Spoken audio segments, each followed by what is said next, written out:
Okay, now you can start. There Gloctor was, sitting in the inn, enjoying his wine and his bitches. And all of a sudden, explosion. Not from Gloctor. So Gloctor runs down the street, dwarf in hand. My bad, gnome in hand. The jewelry shop that we had previously been to in a past adventure, on fire, glass everywhere. People just Gloctor starts throwing water left, right, left, right, left, right. Luckily, gnome is still on his show. We see a small black cat happens to tell us, "Oh, we may have caused this." Gloctor, unfazed whatsoever, throws whole watering trough into fire. Good deed. Amazing. No reward. Bartorin comes in, just in sham. WTF, Bartorin? What happened? He's the cause of the explosion. Took it straight to the face.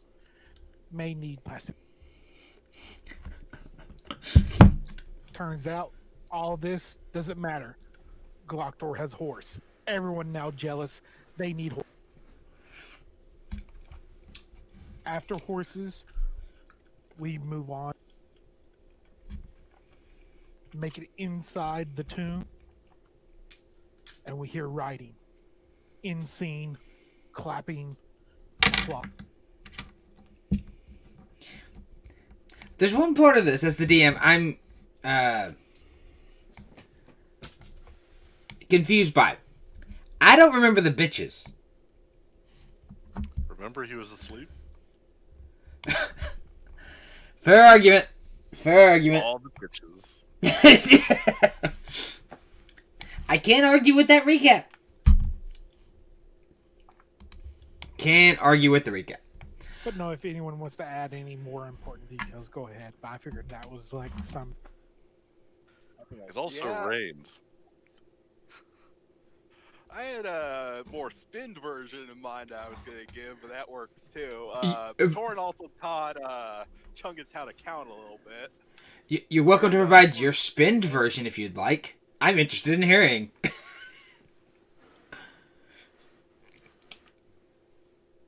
Well, basically, last time Salem and Batorin went for a stroll at night, and they're just happened to be walking along. They passed by a jewelry shop they've gone by many times before, and they noticed that the window was a little unlatched, and Batorin went to close it, and then suddenly he got a fireball in the face as that happened and blown across the room, but thankfully, Batorin set that off before some child could, because the utter bastard of an owner could have blown up a child, and then Salem helped him over the wall before Batorin's heroics could become known, and then we rejoined the party.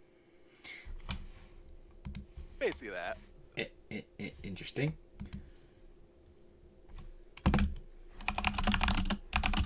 And it feels like we are missing something, though, because we taught Chungus how to count, and there was one other thing that not important, but something we did. Not that I recall. Honestly. I mean, I did a little shopping, I think, didn't y'all? I think we bought mounts. Yeah, bought mounts. Yeah, mounts and mounts accessories, and feels like there was something else that we did during last session. We did have a few day journey to the actual tomb. And And y'all had that little sit-down, heart-to-heart conversation at the inn. After everything went to hell. Oh yeah, and at the end of that, Salem didn't show up as a cat, he was that halfling disguise. Just minor correction. Mm-hmm. Alrighty. So, that covers the recaps, unless y'all want to give another recap. Unless there's other recaps to be given. I believe Tell the same story, but with different words. from different perspectives. It would be interesting to play a D&D game where you all played the exact same character in the exact same scenario and just see how they play out differently. But at the exact same time. You play as schizophrenic. That's amazing. That would be Twitch plays D&D with a single character. that essentially, like either We have multiple all personalities. Action goes off.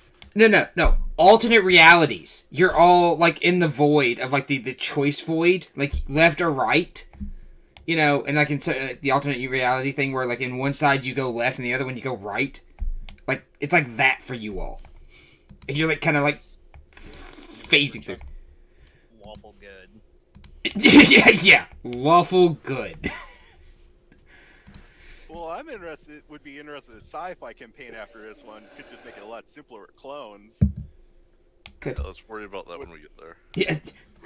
Y'all haven't defeated this bad guy We still yet. have to go down the stairs and jab this old man scribbling in the back or something. Yes, this old man who is he is down there with crayons drawing. It's gonna be like Monty Python. Old man. Or no, it was old woman, wasn't it? Yes, I'm not a woman! yes. I'm not old! We're gonna press the shit out of this guy.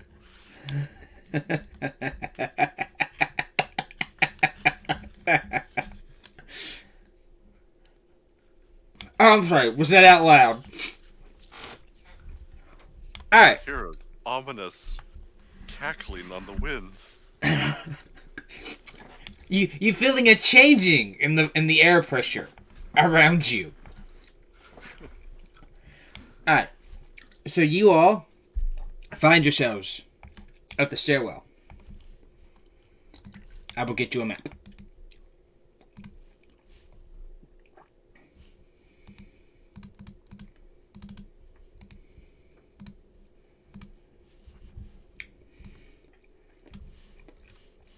I present you the map.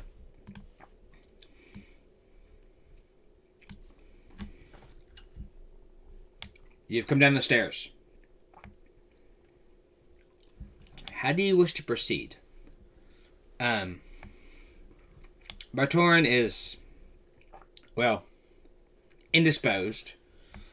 Unfortunately, Jelly will not be joining us this evening at any point due to real-life commitments. So, does somebody want to run their characters, or would you rather I... Well, our turn will be here shortly, supposedly. Watch the horses. Jelly will maintain and be your rear guard action.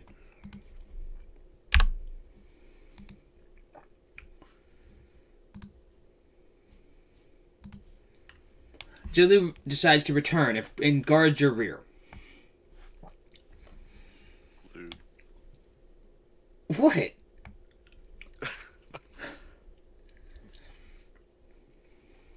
So, would any scout like to go scout? So, off in the distance, you come down. It's a very musty kind of smell to the area. It's I believe the last scene that we had was as we came inside and we were kind of looking around, and then Elheim heard a scrawling noise from down the stairs, brought everybody to a halt, and whispered that somebody is down there writing. yes. You could hear. Basically, you could hear.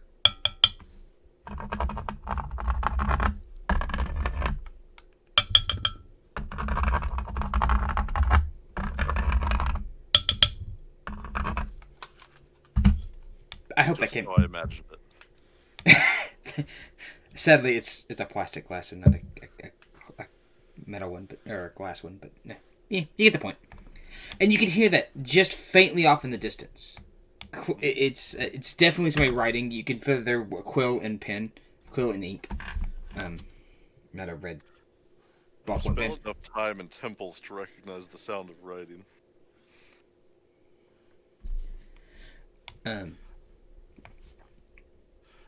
Do you guys think we should bring both rogues down, or should just Salem go for the moment? Man, he ain't here. Steal the glory. Yeah, might as well. Well, Salem's gonna sneak down the corridor and try to get closer to the writing. Okay. You stand at a T.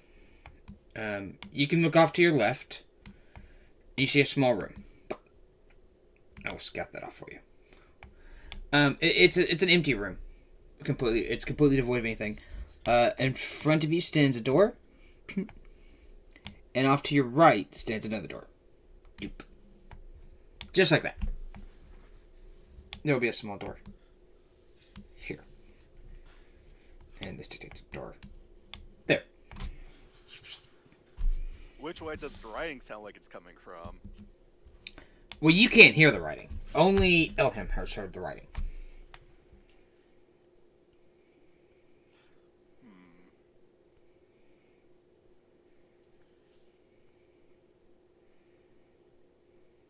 Well, he's gonna head down this way and listen at the door, see if he could hear the writing through the other side of it. Okay. Do-do-do. Do-do-do-do.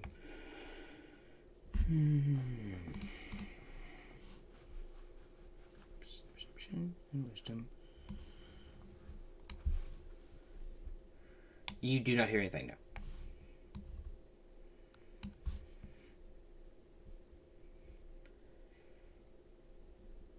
Is there a keyhole or anything you could look through? There is not.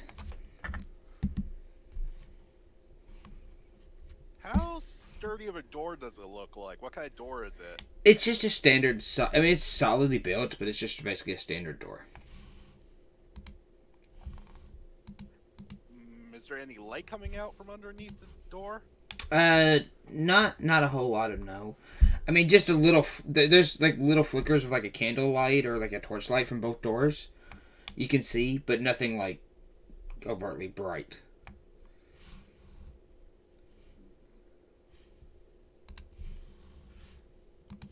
Does Salem hear anything on the other side of this door here? You didn't hear anything now. That's interesting phrasing. Well, you didn't hear anything, no. Try no, you didn't hear anything. It was devoid of sound. You acquired no sound from the other side of that door. Sam's gonna sneak up to this other door here and see what he could hear. As he phases through the wall. So you listen to that door. Alright.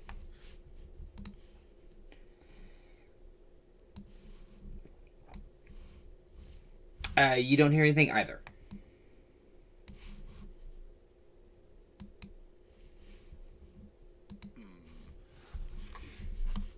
Doctor is going to take this chance to cast Mage Armor on himself. So Glocktor kind of... How does he cast Mage Armor? Out of curiosity.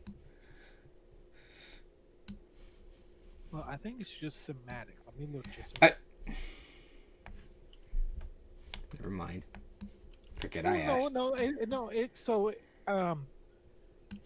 So he takes this feather, or technically his magic focus, and he puts it in one hand, and then he just like slowly just like grips it, and you see like a purple shimmer come from that hand, and it just goes all the way over the bottom. Okay.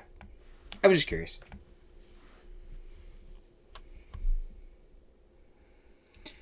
So you see... Well, so Elham has drawn the weapon, so you can see a kind of...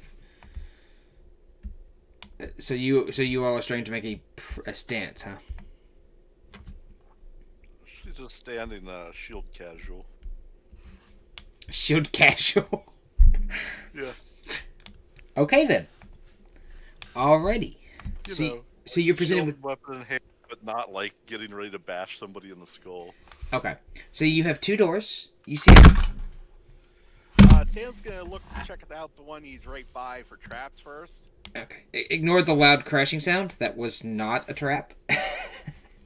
That was I my... even hear it. Oh, I had picked up my mouse and was pushing and talking, dropped it, and it hit the table. Oh damn. It doesn't hurt it. It's a Logitech G602.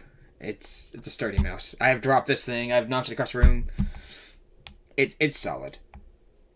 Quality mice. Go get you one. Not sponsored, by the way. Alright, so you want to check for traps. let's see. Give me a...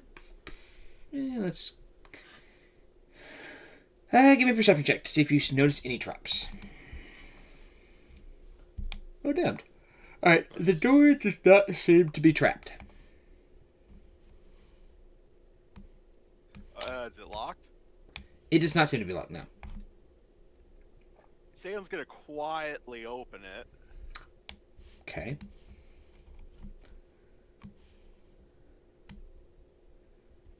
Okay.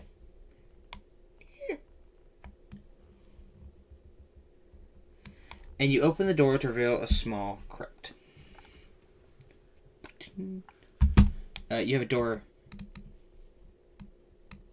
that way, and a door that way. It's a small area. There's a couple sarcophagus around the exterior of the walls. They're kind of etched into the wall a little bit. Not completely, like they're half into the there's a little alcove, like this little how do I describe this? Like they're not perfectly completely recessed where it's a flat. Like half of the sarcophagus is in the wall, half of it's out. These little cubby holes, basically. If that makes any sense. So there's cubby holes, and then the sarcophagi are sticking out a bit. Then. Yeah, so like basically, if you took a line and cut down the sarcophagus dead center, down the center, half it would be beneath the wall, like half would be beneath the overhang of the wall. The other half would be sitting out. If that makes any sense.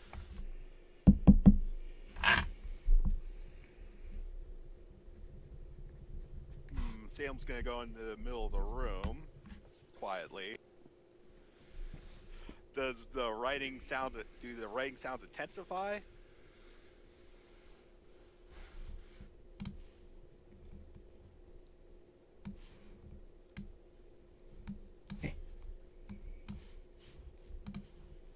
Okay. You can just faintly hear.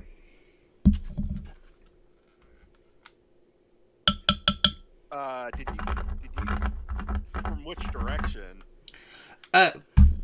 You weren't able to discern, no. Salem's gonna sneak up to this door and see if he can hear it any better. You can't make a discern if it gets louder or quieter. It's not. You aren't able. You're not able to protect it up in such a way that you're able to determine exactly what direction it's coming from. You can just faintly hear. It's almost like it's on the. It's like a whisper on the wind, kind of almost. It is incredibly faint. Apparently, Ellie has some damn good ears. You're a cleric.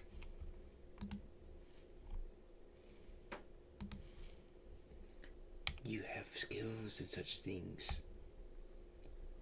A particular set of skills. That make you a nightmare for people like him? Apparently. So you're presented with two doors. You have a tomb surrounded by sarcophagus. What do you want to do? Well, do you guys want to check out the sarcophagi in this room, or should we just continue on? Glocktor would slap your hand if you touched one of those coughs.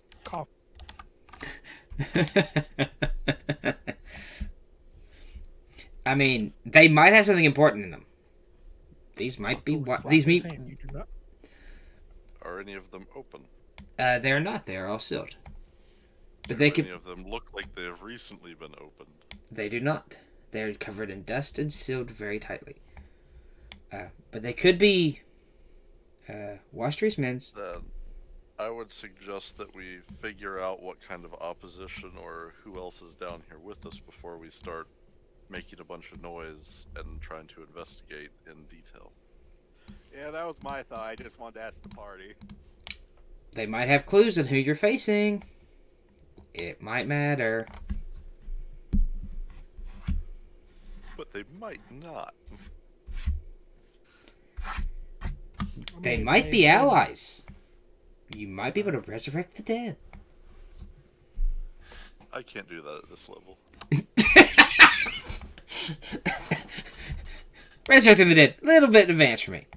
But Are there one any day, marks on the sarcophagi? Anything stating who was buried here? unfortunately, they are not. They're fairly planned. There's an engraving. There's a kind of a carving of a soldier on the front. They're all different posed, but not a soldier you recognize. And they're just kind of generic soldiers, but they're all different kind of poses, basically.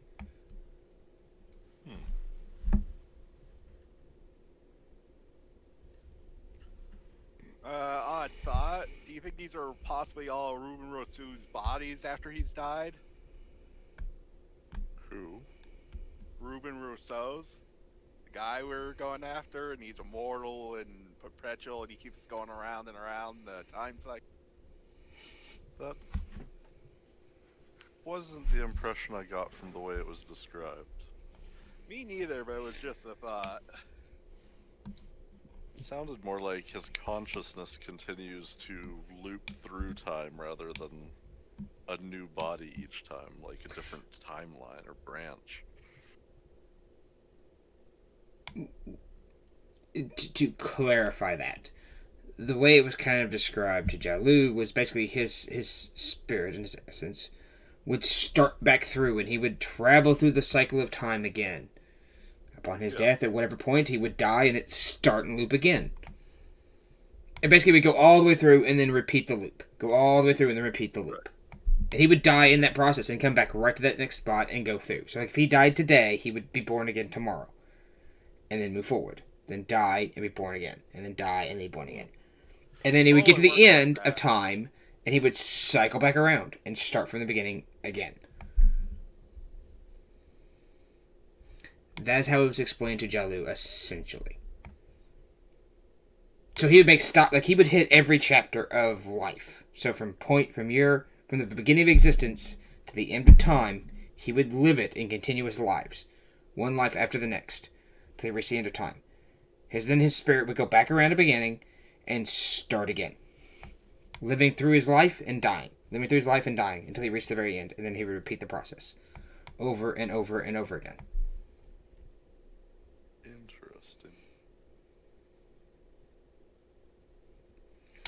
He is a very interesting character.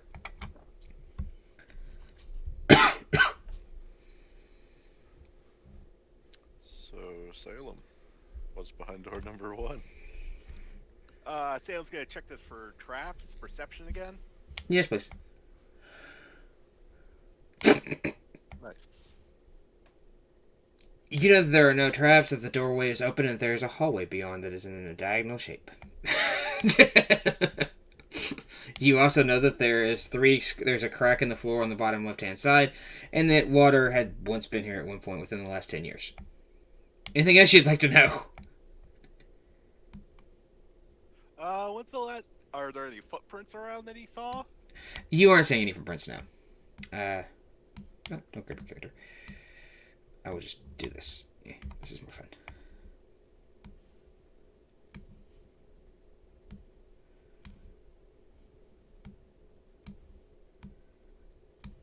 This element again. Yeah, it comes every once in a while. You see in a diagonal hall with a center column, you have 3 doors.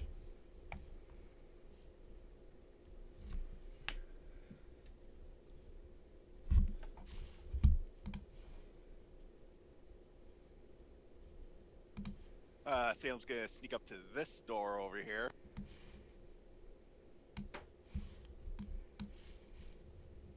And check this one for traps here. Okay. Again, you're pretty certain there's no traps there. Damn you, map.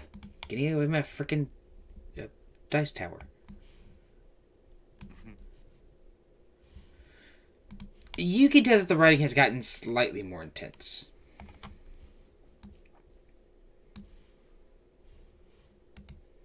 It is much more audible. You can actually hear it now. It doesn't seem like it's just faintness on the wind. Instead, it is more clear that it is near you, or you are near. Does it sound like it's on the other side of this door? You aren't sure how far away it is. You don't believe it's like right on the other side of the door. You believe it might be a distance off, but you definitely can't hear it. Well, Salem's gonna quietly open this door if it's not locked. Okay. Okay. Alright, it's not locked. And you come to a hallway. Door here. Door there. Door there.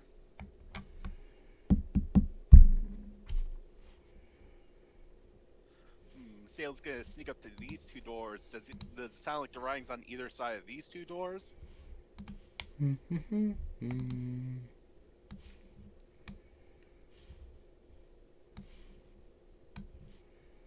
No. It is not. Okay, Salem's gonna sneak up to here and see if he could listen, see if he could hear it. You can hear on the other side. You can hear.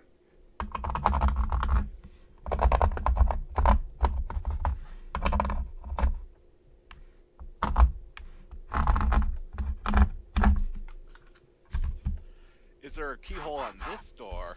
There is not. You have not seen a keyhole on any door so far.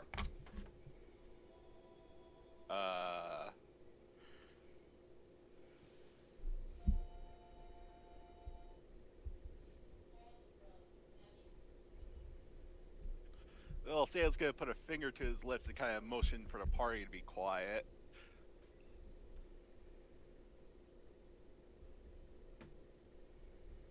Chungus gets confused and puts his finger in his mouth.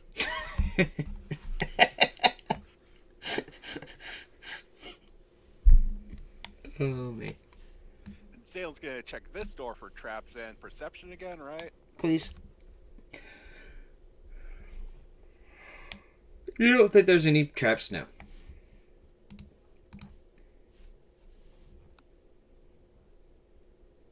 Is the door locked? It does not appear to be, no.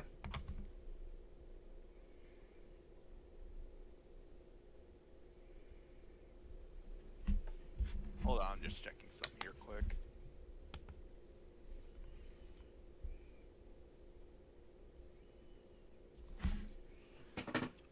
Alright, 1 second.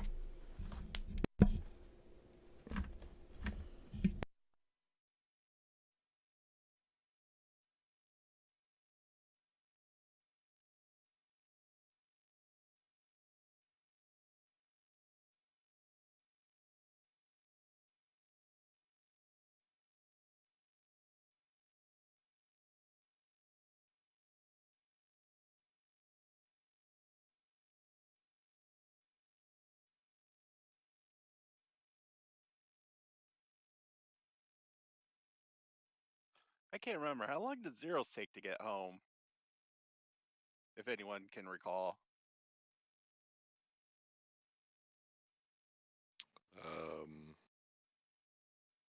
For some reason, my brain's telling me half an hour, give or take. Yeah, so was mine, but I wasn't Sounds sure. about right. I'm sorry, what was the question? Asking how long Zero takes to get home.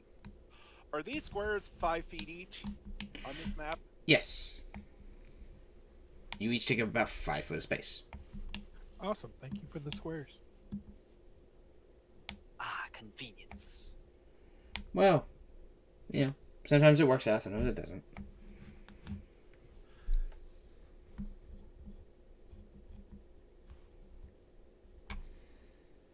Sam's gonna motion for the party to get back, and then is gonna check this bottom door real quick for traps. Okay. It's clear.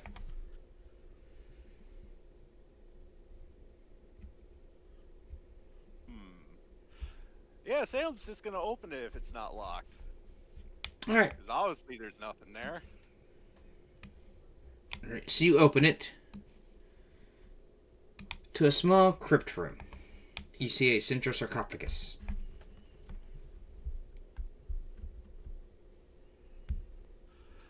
Sam's gonna motion the party to get back.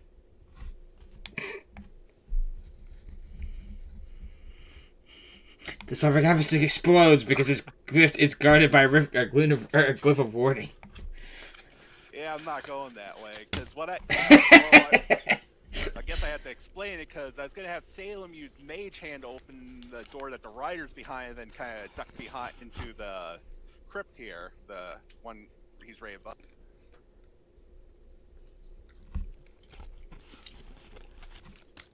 I mean, if you want to try that.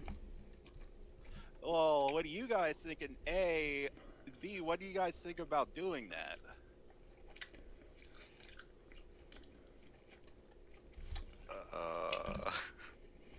Okay.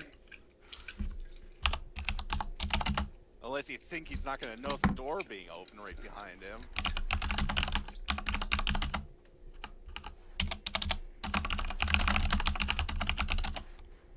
Chungus no care. Chungus just want action.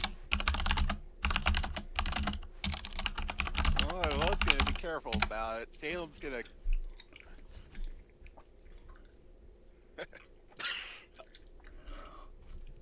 Salem's going to quietly open the door. Okay. 1 second.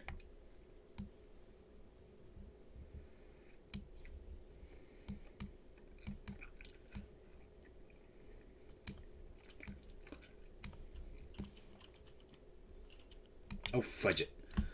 There. There's the tip.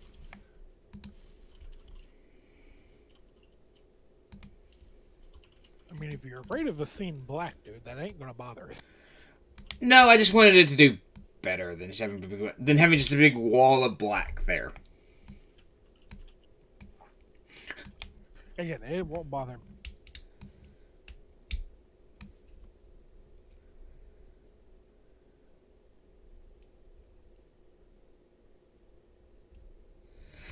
Alright, so Salem quietly opens the door. Salem, you can see, sitting at a table at a desk with his back to you in the door, a man. He is in full plate armor. But sitting on the table beside him is a plate helm. Leaned against the table is a large two-handed broadsword, or greatsword. Leaned up against the table. His back is to you, and you can see him writing. You can definitely hear him writing now. And he goes, I've known you've been here the entire time, trying to stealth around in here. It was completely stupid of you. And just what makes you think you can come here?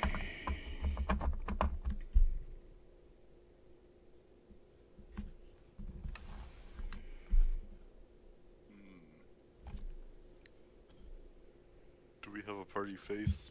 Anybody? Bueller? Well, I could definitely do it, but I'm not. Kind of far back. Chungus not here. Leave a message after the beep.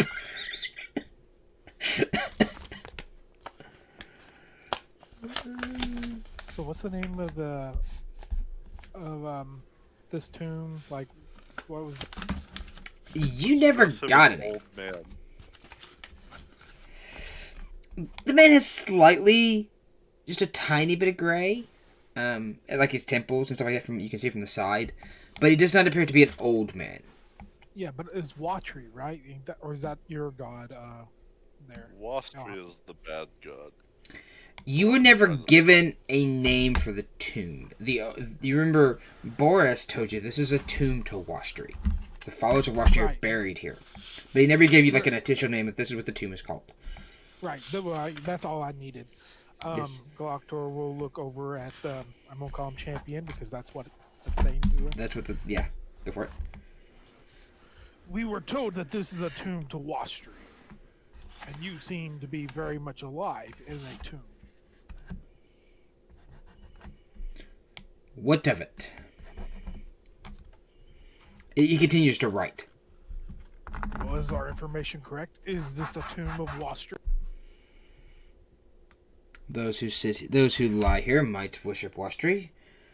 They could worship Stoosh or a million other gods. So be it who they worship. It's irrelevant. The gods are nothing but a squabble bunch of children.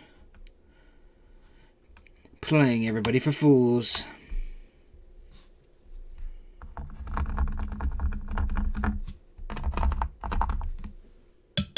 And what was the one guy who took the box? What was his? The box? Oh, that was Ruben. Yes. Ruben Russo. Ruben. Yes. Ruben. We are also looking for a man named Ruben Russo. We were wondering if he may be hidden. Not many people hide amongst the dead. What do you want with him?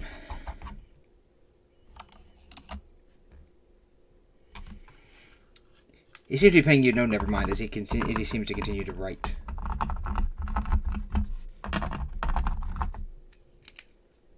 We have a couple questions for our friend. I'm sure he will not be one to give answers. You are wasting your time if you think he will talk to you. He will simply wait for his next life and be done with it. You could murder him if all you want. He will just be reborn and do it all over again. The man has the patience of time. What do you have?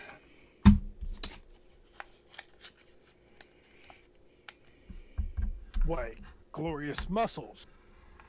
What kind of question is that? A rather quaint one, I suppose. So all you did was come here to ask him questions. Well, questions for me, stabs from others. But yes, questions. Foolish. Oh, very foolish. You think that will stop everything. You are a damned fool, as they all are. I suppose you follow one of these gods as well, do you?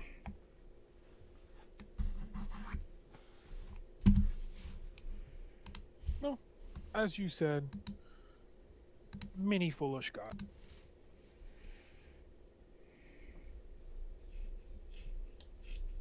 And what be you? Just a naysayer of gods who followed? Or is there one that has stricken your fancy? Quaint. A naysayer of gods.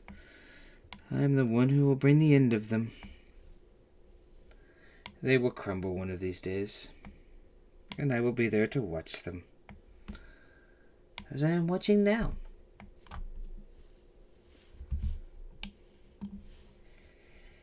Alas, I was informed you would be coming.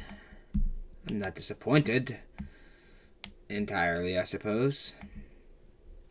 The fact that you believed that you could stealth around in here was foolish. You made noise when you walked in the door, and I could sense that your presence from the beginning. But it was a nice attempt. I give you no credit. So you knew that we were here, and you did not offer us drinks or even a place to hang my coat? You, sir, are a very bad host. You do not have a coat.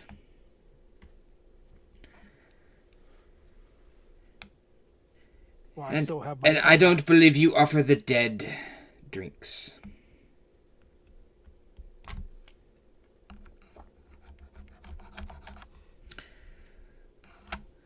You see him kind of...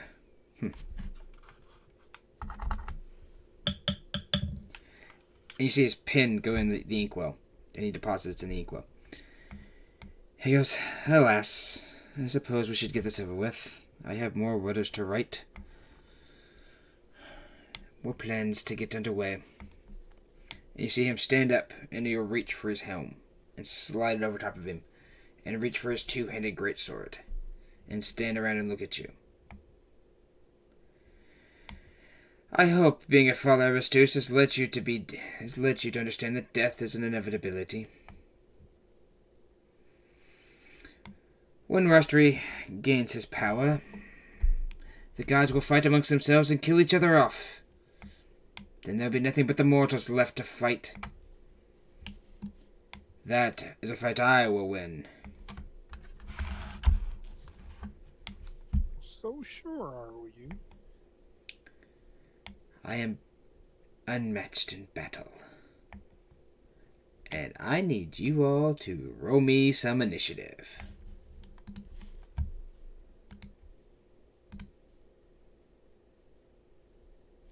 Oh, get a load of this guy.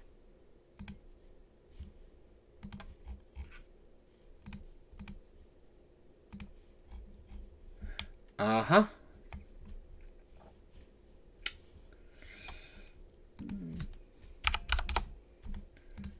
Okay. You will see him wield up this giant, and it's an incredibly nice, exquisite greatsword.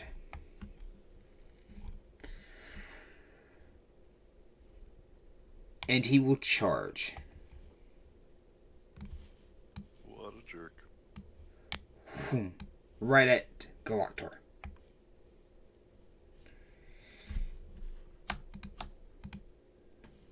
And he will attack Galactor. Obviously. That hits. Yeah. Mm-hmm. Phew. Galactor saves on the Greatsword's attack. But it takes 17 points of damage. Elhim, you're up. Well then. Okay. So, let's see. How's Glocktor looking? Fairly beat up then from that hit. Mm-hmm. Okay, well that changes what I was gonna do a little bit maybe. Mm-hmm. No it doesn't. It doesn't. Alright.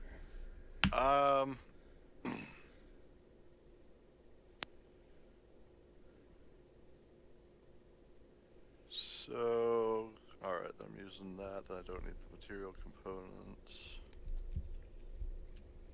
Okay, so, why not? She's going to reach down and dipping a couple of fingers that's holding the mace kind of limply now, and her component pouch down into a little thing of holy water. She's gonna kind of cast it out in front of her with a wave of the hand and cast bless on the 3 party members in front of her. So they will get Bless.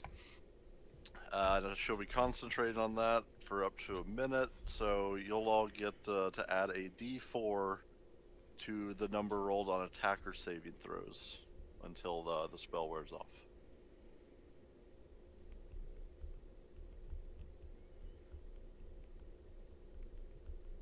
Bless. Woohoo! And then so that's the action. May as well move. I don't want to block Chungus. Where's Chungus in the turn order? After Salem. Alright, then I'm moving up to here. Okay. And that'll be it, so... boom. Galactor, you have been slashed across the chest by a greatsword. The man is relatively tall. He's about your height. Broad and in glistening plate mail. What do you do? Besides bleed. Galactor will actually cast Shocking Grasp. And since the dude's wearing plate, that is metal armor, so therefore I have it. Go for it. And suddenly it's round 2. Yeah, I accidentally hit the wrong button. I meant to try and... Yeah, don't worry about it. I was trying to click onto the turn order thingy. I clicked the cycle turn thingy. Alright. I think I'm actually going to twin it, too. Okay. So where this is a twin spell, it equals its spell level. So I'm figuring it's just going to be level 1, even though it's technically a cantrip. So it's just going to cast, cost me 1 sorcery point. Wow, that was hard. So I will attack.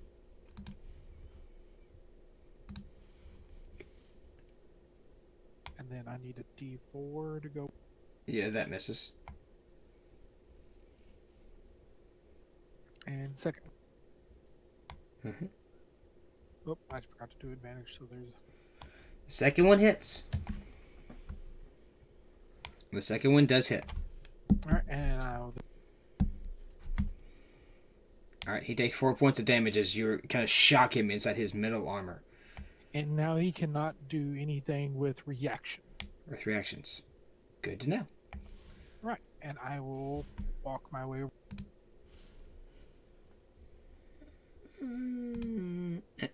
Crap, that's not what I wanted to do. I did not want to give that to you. I was trying to flip through them. He walks away and falls over. I mean, to be fair, he is pretty hurt. Yeah, he's a little bloody. Yeah. Consider the fact that he also rolled, yeah. You are up, Salem. Which way is the champion facing? The champion, well, was facing where Galactor was looking. He charged Galactor into the wall, basically. So would Salem have to be behind here to get flanking that way? Well, no, because there's nobody directly engaged with him at this point.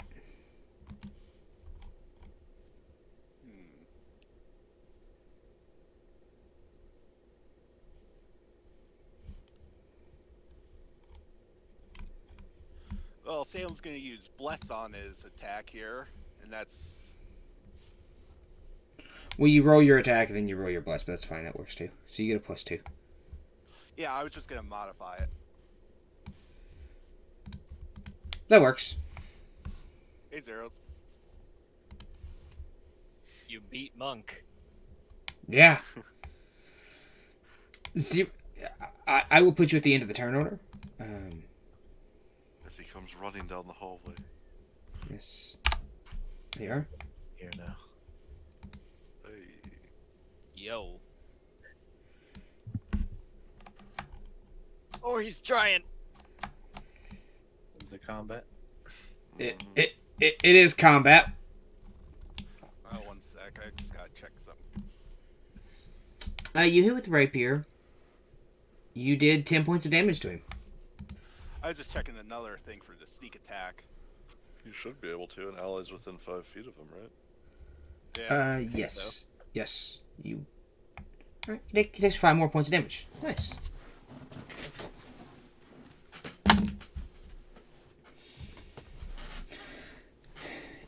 Anything else you'd like to do? You have an offhand, don't you? Not at the moment. He has his rapier and shield equipped. Oh, right. Okay. So he's going to move there. That's 15 movement, and then... Chungus, you're up. There is a very tall, very large man with a great sword and in plate mail in front of you. What do you do? First, I'm going to rage. Shocking. I know, right?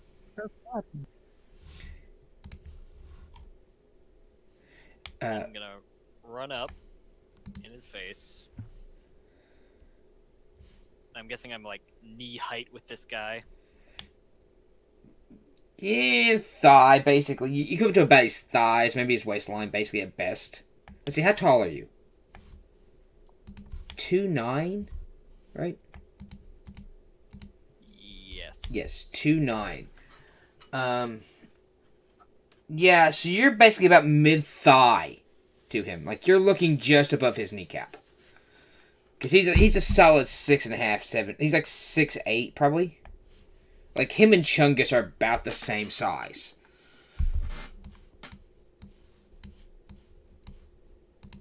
And he is a giant metal man, basically, is what it looks like to you. Because he is head to toe in full plate armor. He has a plate helmet and full plate. So Chungus is gonna aim high and swing at his pelvis area. As all short people do. have advantage? Yes, he would now. You hit. For 15 more points of damage as you hear crunch. And you see the champion wince in pain as you see like his lower, like the greaves and the lower part of his upper plate just kind of crumple with a thudding, cracking sound. So I take it he had turned towards Salem whenever Salem attacked. No, he was still kind of sort of your direction, basically. This all happened before he had a chance to turn, essentially. Okay. Yeah, so basically this is all happening within like a second. Or within just a couple seconds. Xeris, are you in? Yeah. Okay. Here's the picture. No, and my turn. Okay. You are back here. You come running around the corner. Batoran is... You run right past Batoran. You see a giant man in plate armor, wielding a greatsword, fighting. Chungus is smacking at him. Ilham's in there. He's being stabbed in the back. You see Galactor off in the corner with a massive bleeding wound. What do you do? Well, how much movement would it be to move up to the champion? Like Every 5 feet is every square is 5 feet. Okay. 5, 10, 15, 20, 25, 60, 70. So it'd be like 80 feet, I think. I believe so. Which 80 I feet to think- the line where we're at. if I were to use my Something sorry, like I'm just step of the wind. I could spend a key point and take the dash action as a bonus. If you would like to do that, you are welcome to do so. Okay. Can't use any more. Okay, so he's gonna dash up to there-ish. Would that work? I'll give you that, yeah. Okay. I say you kind of run past Chungus. You know, he's not very big. You basically run over top of him. All right. Could Jalu attempt to like knock the helmet off this guy? If you would like to try that, sure. Okay. Does he see any other weak points? Any like unarmored places? No, he is completely completely encased in plate armor. Okay. Jalu would like to attempt to knock his helmet off. Okay. Also, I don't know if this changes anything test for that. you, but he cannot do reactions because of me. Okay, cool. How long does I don't know it if that's last for, by the useful or way? Till his next turn, I think. Let me read it. I'm So what pretty kind sure of skill check would that be, Mark? So to try and knock his... Hang Or on. would that just be in a weapon? Okay. It's the start of his next turn. I got to remember what martial skill disarm. I think I'm gonna work it like a disarm. You have to Yeah. strike him. You have to hit him and deal damage. And then I will determine based on that. Okay. Yes, please. You hit. Alright, so you uppercut him. You see the helmet fly off and land ding, ding, ding, just over Salem. And it bounces across. You see a man, his temples are kind of slightly grayed. You can see the age marks of combat down his face. And he kind of snarls at you. A little bit. Not like in like a chaotic kind of snarl, but like kind of more of like a challenge almost. Like a defiance, basically, at your action. He you know, you've damaged him. You know, he is not happy. Well, it sounds like I'm not the only one that's damaged him. Just curious, does that do anything to his AC? I mean, depending on how you attack him. He will turn around, Jalu.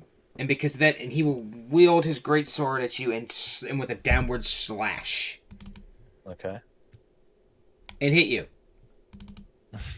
Okay. for 22 points of damage, and you're dropped to 0 unconscious. Well. So about that. Ilham, Yeah. About that. All right. Well, wasn't really expecting people to go down so fast. I mean, he's a giant man wielding a giant greatsword. And you're kind of gathered around him and fighting in martial combat. Just saying.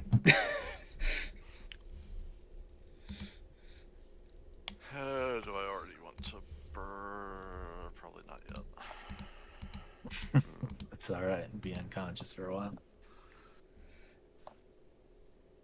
Okay. Gonna move here. Going to attempt Toll the Dead on him as my attack. Let's see, I got him targeted right, yes.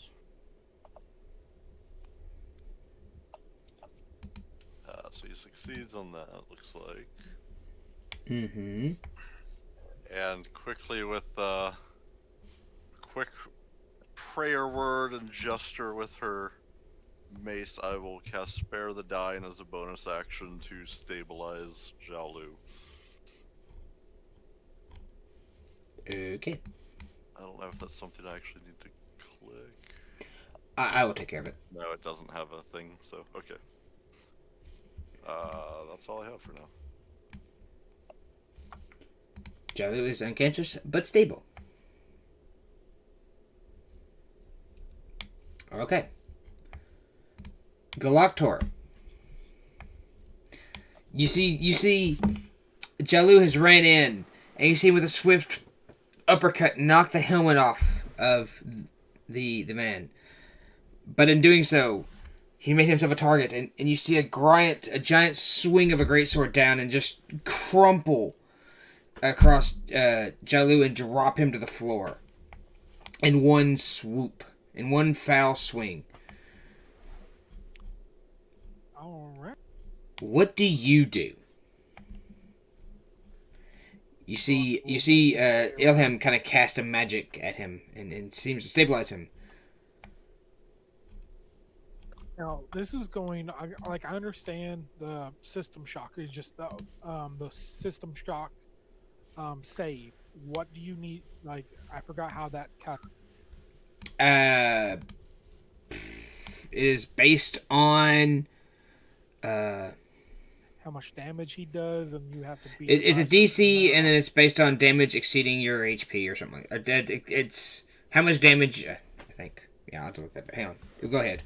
And it's DC based on damage above. Okay. Second question. I'm gonna cast Scorching Ray. It does 3 attacks. So do I just need to do 3 D4s, or just do 1 D4 off for all? You're doing a Scorch Ray, auto hits, it does a D4 damage, right? No. Let me. I guess I'll link it. I believe you'd have to reroll for each check. Yeah. So that's why I was thinking. Just do a D4 for each D20.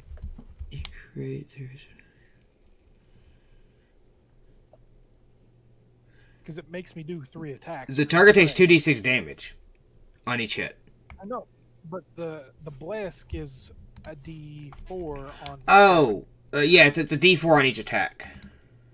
I just wanted to make sure I was doing it. Yeah, you'd roll for each attack, you'd roll a D4 plus. Alright, so that hits. Alright, he takes 5 points of fire damage. Right, plus 1. That misses. And I'm going to use my one ability that allows me to gain advantage. But by doing so, you can make me roll on the wild magic chart. Oh god. Uh-huh. Here we go. So you're gonna try and max it out, huh? That hits. Nice.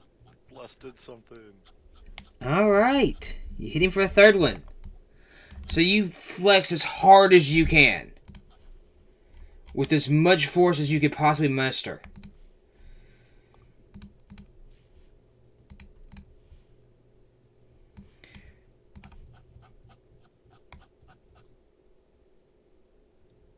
Uh-huh. Hey. That's convenient. So you feel a swelling inside you. The wound in your chest slowly kind of... You can almost feel it stitching itself back together. With a little bit. You feel a little better. Honestly.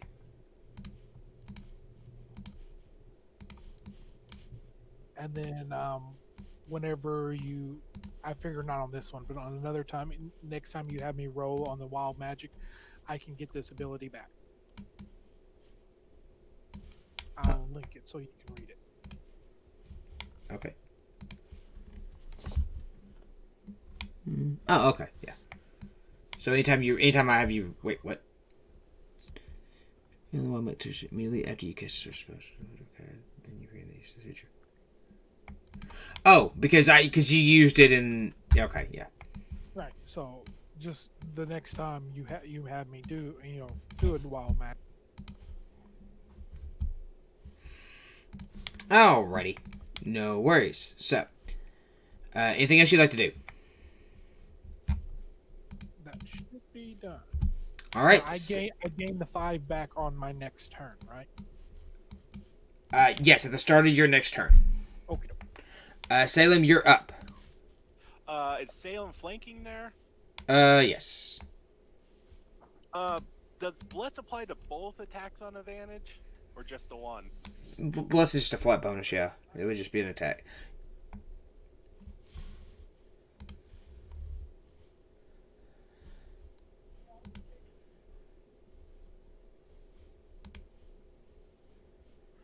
Yep. There we go. What Miss. does that roll as?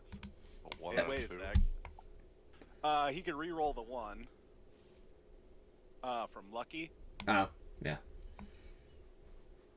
and he'll add Bless to whatever this is. All right. Roll your bless. Does not hit. Even with the helmet off. Nope. You probably have to target its head. If Yeah, you want to which would be a tough hit. Especially if he's significantly taller than you.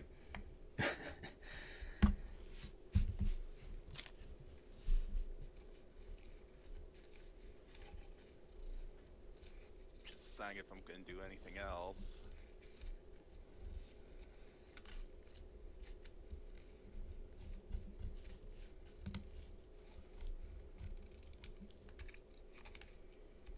Yeah, that's end of Salem's turn there. All right, Chungus, you're up.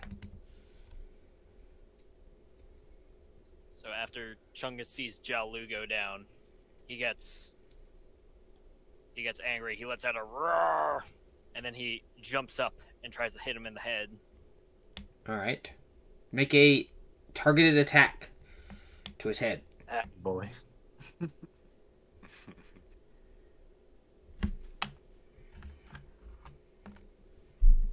I still get advantage? Mm-hmm. Yeah, sure. All right. 24 is good enough to hit him in the head. Nice.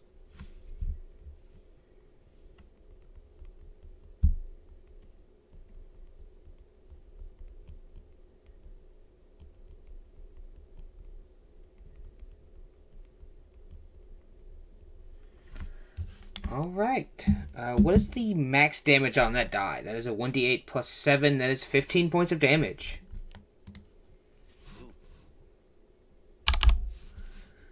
As you bring your spiked bone maul into a warhammer into his head, you see his scar. He's cut across the head.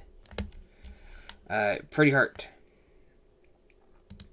Jialu is unconscious but stable.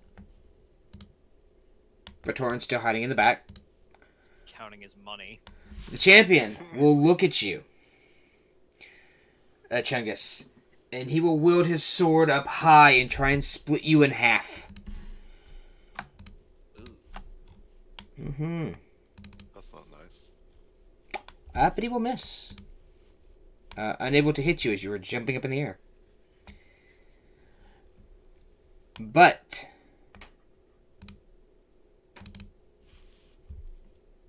no, wrong one.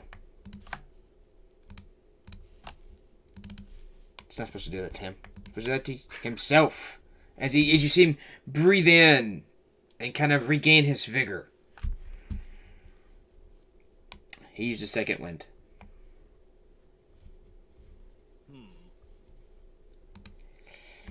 Elhim. Ellie, you are up. What do you do? Well,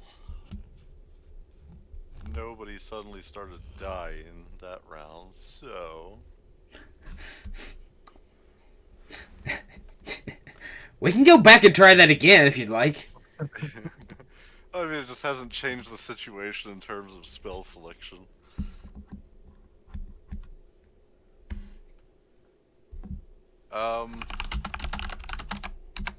Would I technically have advantage on an attack from where I'm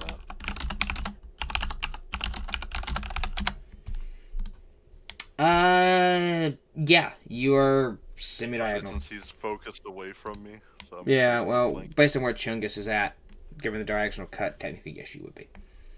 Actually, Chungus comes after me, right? Yeah, he does. Well, you're the top of the friendly turn order, so yeah. I'm going to... Is there a thing where you can change your position, like delay? You mean you can hold an action? You can fall to the end of the turn order if you'd like, or something like that. You can delay till something happens. I would like to fall after Salem before Chungus. You like to fall farther down. You like to wait. Are you waiting for some kind of specific trigger? Or what? I'm just waiting to activate my thing before the super heavy hitter goes. Okay. So you will fall in turn order. How does that work with... like, does it change my spot in the initiative order, or do I just wait to act until a later point? And then the same goes back to normal spot after. Let me see. Either way's fine with me, I'm just curious.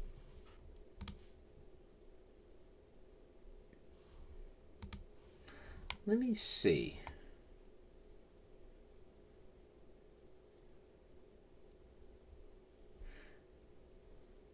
I know you can hold an action. You can hold an action. You can say, I want to wait till X happens and then use my action to do this. Right. Well, I can do that. I can just declare what I'm going to do and when, if you want to do that. Longer than I expected. Hey, Monk. There he is. Hey, Monk. I see he's finished looting the rest of the crypt while we're fighting. Yeah. Yes, I have been looting everything. It is not locked down. So he has opened up all the tombs and looked around and all the bodies. Find anything you have worthwhile? A really big sword. Ooh, We're in the process of acquiring it.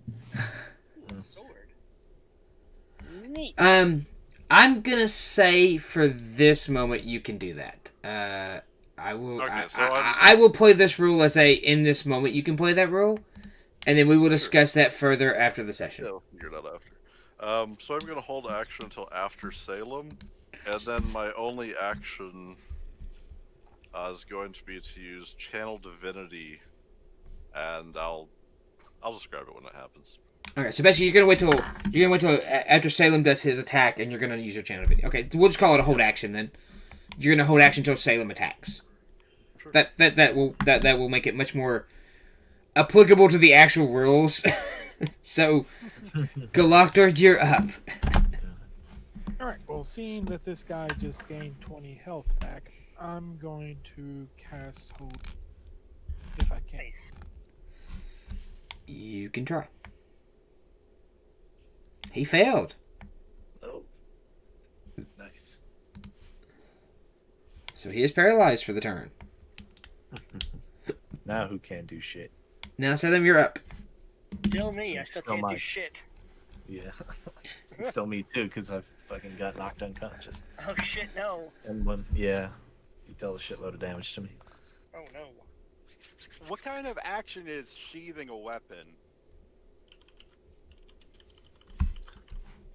Why would you want to sheathe a weapon? You can sheathe or unsheathe one weapon as a free action. Hence why I said or. You can't do both. You have to do or. You can drop a weapon as a free action.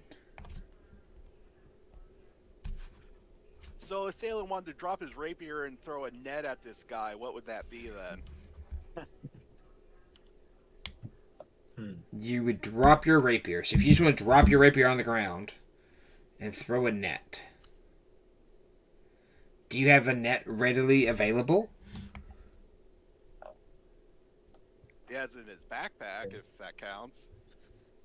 Alright, so he had to pull it out of his backpack.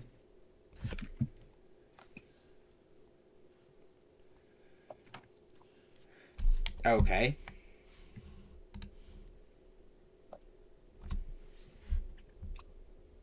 So would he be able to do that? Drop the rapier and throw a net at him? Sure. And he's facing Chungus still? Yes. So he's going to use the bless on this and throw a net at him. Okay. You hit him with a net. That has a special.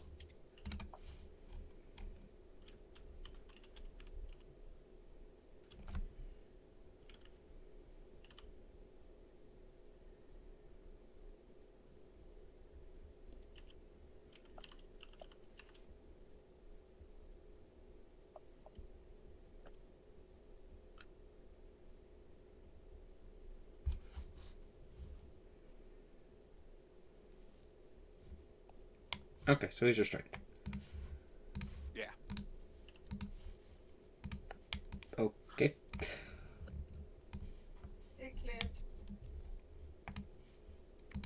Okay. Anything else?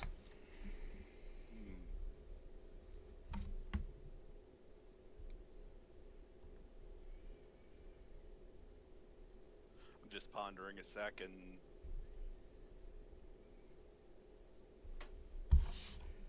No, I think that's it.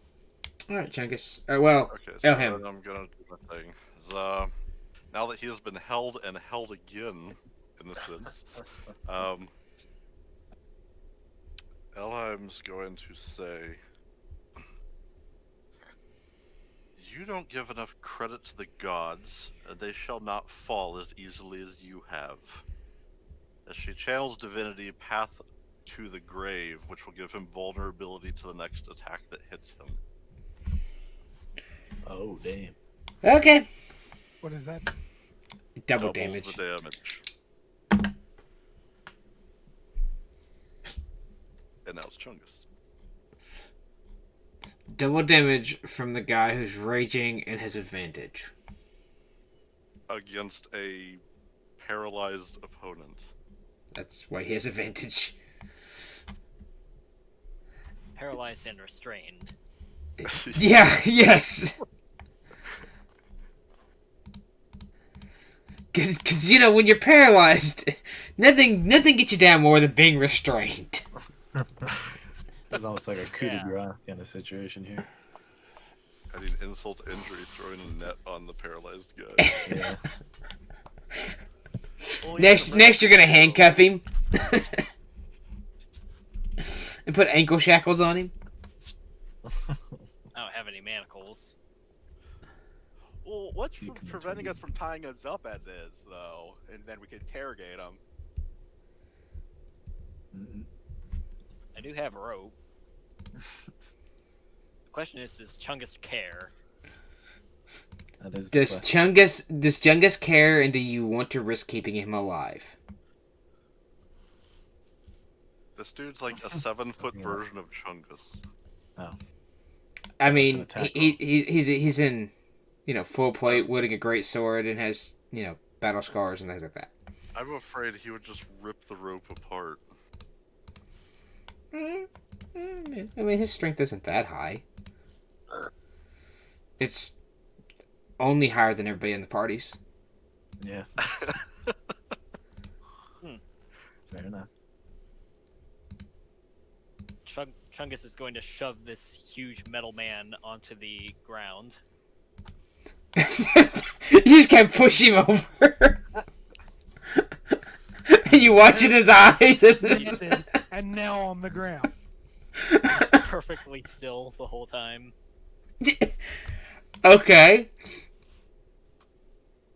And then Chungus will stand on top of his torso. Okay.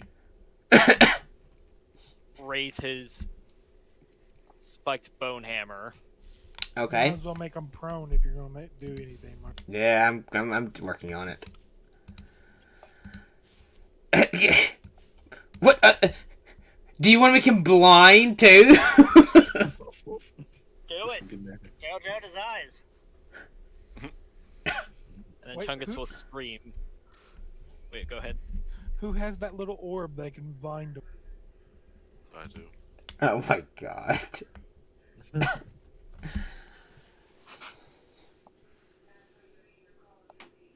Alright, well, Chungus is gonna screech and bring the bone hammer down on his head. Yeah, I'm expecting nothing less. Okay.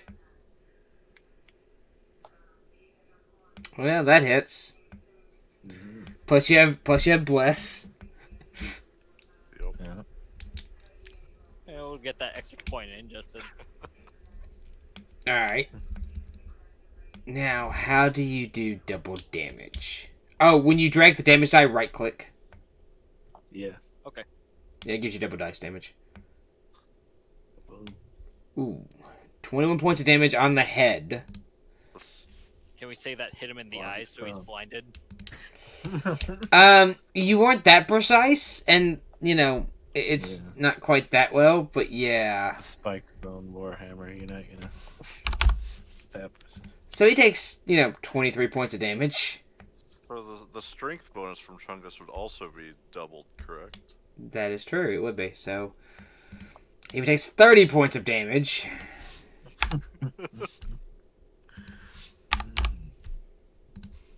Goodness me. Uh-huh. Anything else? I think that's about all I can do. That's what he gets for second winding. At least I made your guy look strong, Mark, so... Uh-huh. I mean, to be fair, Galactor nearly went down the first round of combat too. Yeah. And this combat, and I also have to remind you, this combat's not over.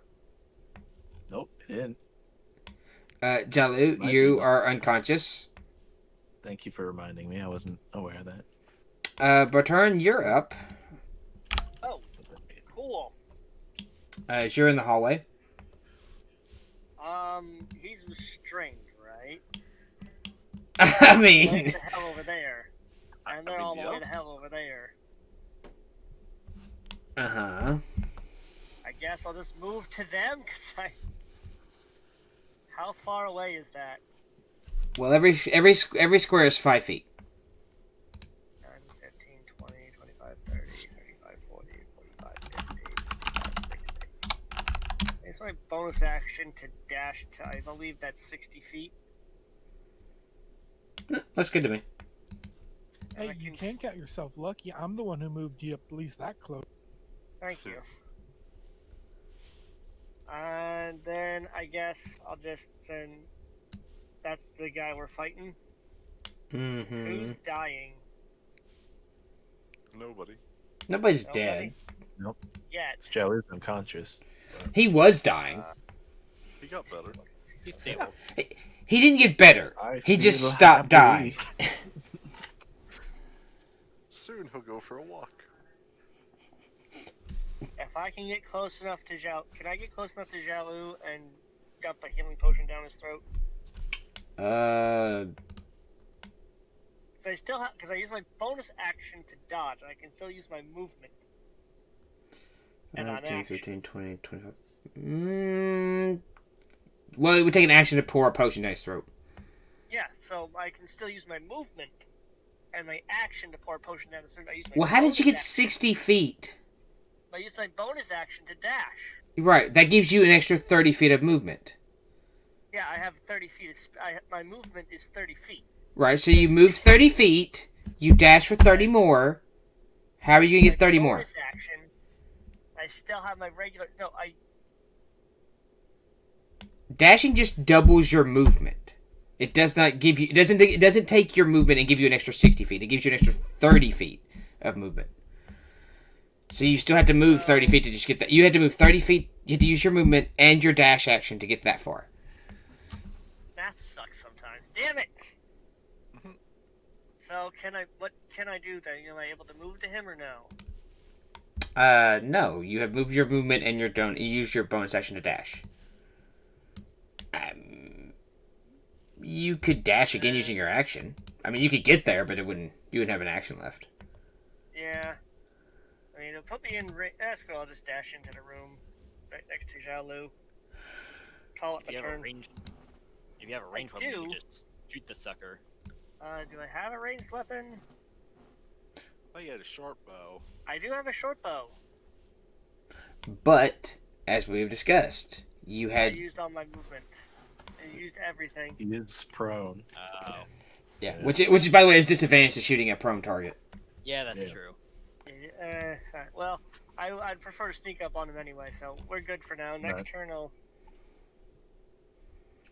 Okay. potion. We'll see how many people he chops in half this turn. Okay. Let's see. What is your wisdom saving save? throw. What is this? What is your DC? 14. That's what it says. DC 14. He succeeds. As he rolled a 14. So he's no longer paralyzed.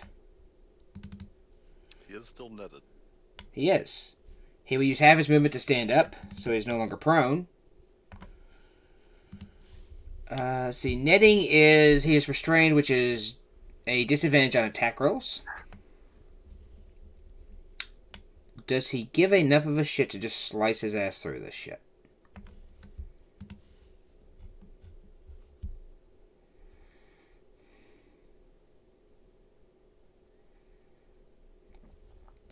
He doesn't. Because he doesn't give a shit. So, you see him take his sword. He goes, I have bested more heroes than you will ever know. You think the group of rabbling little god worshippers will stop me? And he will attack Chungus. Around the place.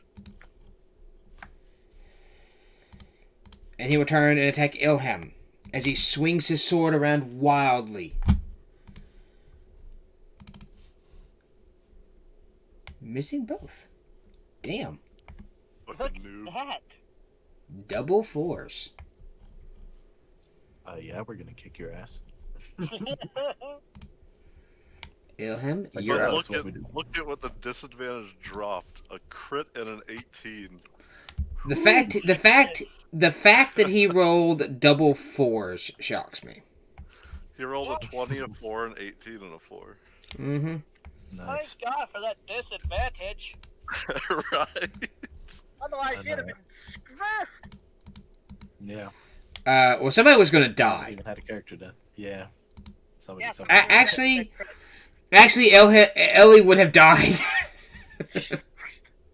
like, most likely insta-killed. Holy fuck. I mean, he could have rolled poorly, but I don't, but still, with a crit, that's like double damage. that would have been 8d6 damage. No, it is 8d6 plus 5. Figure the average is like 4. So Average on a d6 is 3.5. rounded so Down. 3 to 4. Rounded down, to it's 3. 30 points of damage, basically. Jesus fucking Christ. At least Chungus would have resisted some of that. Yeah. Chungus would have only taken 4d6 damage plus 5. Yeah. And he actually has more HP, so he could take it. Yeah. Though you guys So, probably so you want the crit on Chungus. But, Ellie, it is your turn. As you are narrowly missed by a great sword slashing, and you can feel it brush across your chainmail. I'm not worried. Right. Alright, so that's how it wants to be. I'm going to use a second level spell slot to cast Spiritual Weapon. Do I want to? Is he going to survive another round?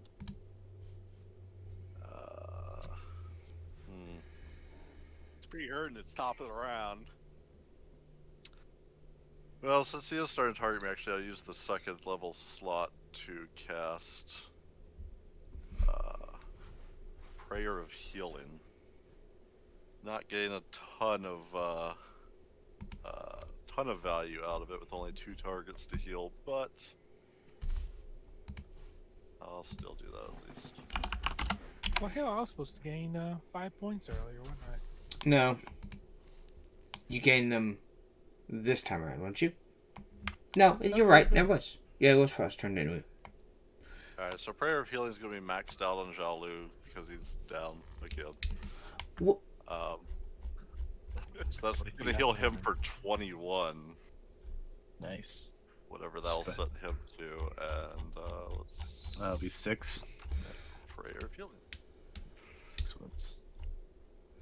Wow. I was already doing it automatically. Derp. Did it give you the 21?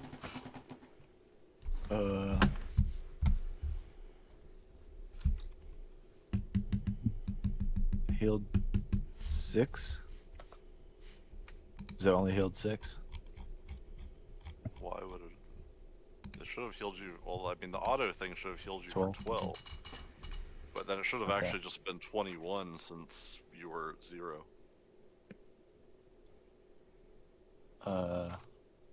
However, Markso wants to fix that. I think you did 21 hit points. I'm confused. What did I miss? I cast Prayer of Healing Uh-huh. on Galactor and Jialu. Uh-huh. It healed Galactor for 12, Uh-huh. and Jialu would have been healed for 21 because he was at 0. And I heal for maximum So on 6. people at 0. 20. Prayer of Healing is D8, right? Or 2D8? 2d8 plus spellcasting mod. Spellcasting mod is 4, right? Should be 5 now. Is it 5? Wisdom's at 20. Then you need to adjust your ability then. True. So So Galactor would have been 13, and Jialu would still be 21. Mm-hmm. Oh, Galactor would be full health maxed. now because Yeah, he'd be maxed health. Yeah, and so Jelly should be 6. Yeah, Yep. that makes sense. That's right. Hooray.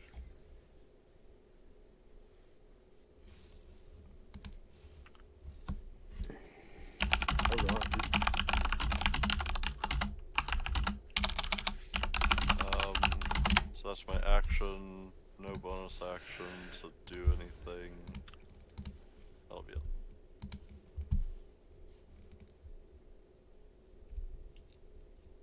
Cool. I'm officially targeting the champion. Alright, Galactor, you are up.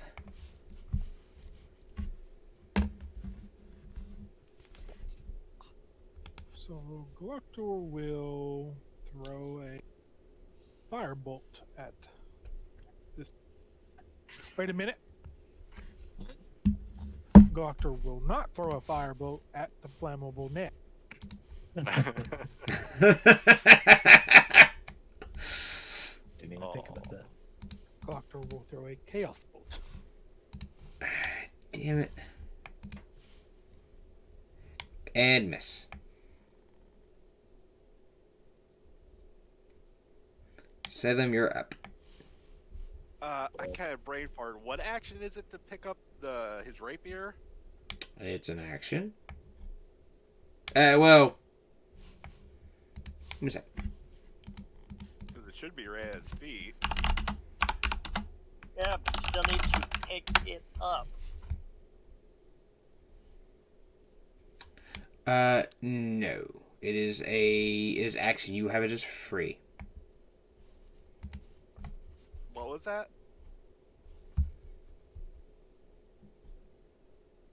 You can interact with one object per turn for free. So if you dropped a weapon, you can pick it up for free. Yes.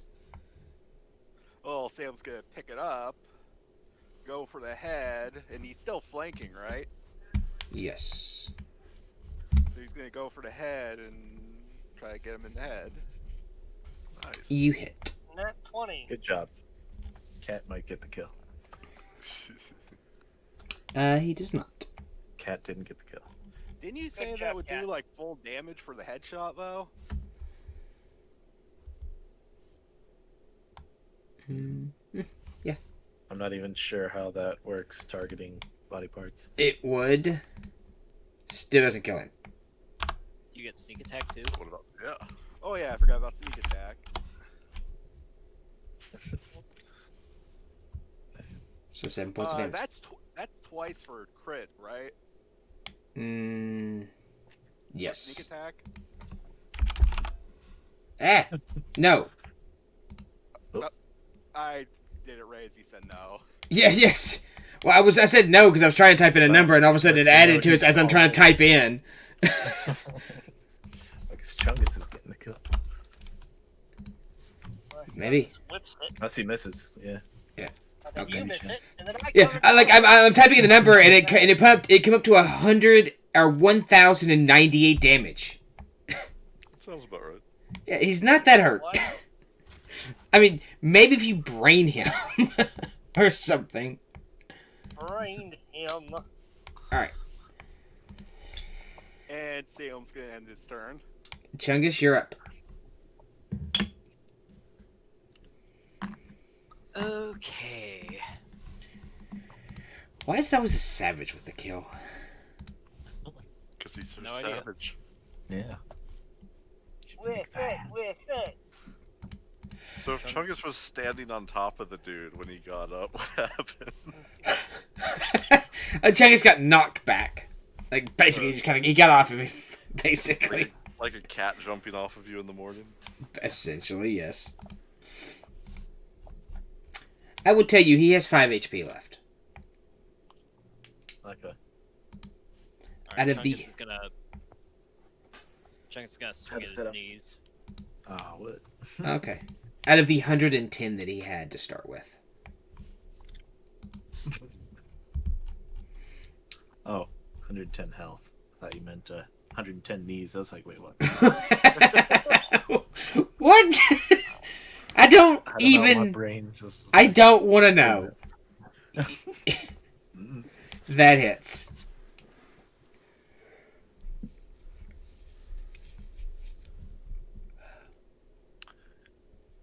Hooray. Come on, let me sever his legs. You break both his knees in such a way that they bend backwards. Take him out of the kneecaps. You hear him scream in pain and die in agony from all the blows that he sustained. As you kill him. Always go for the legs. I know, right?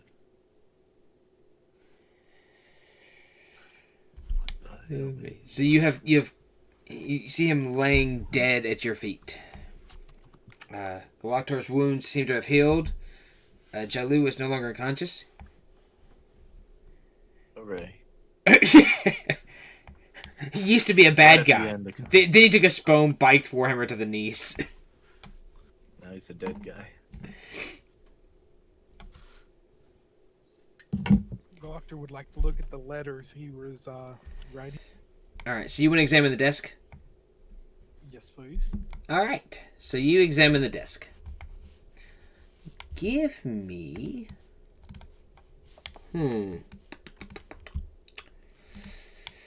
Give me an investigation check.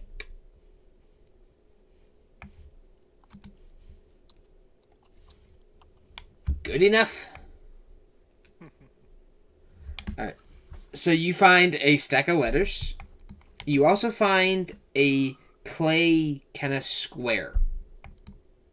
That seems odd to you. You find letters that he has written. You also find letters that he has received.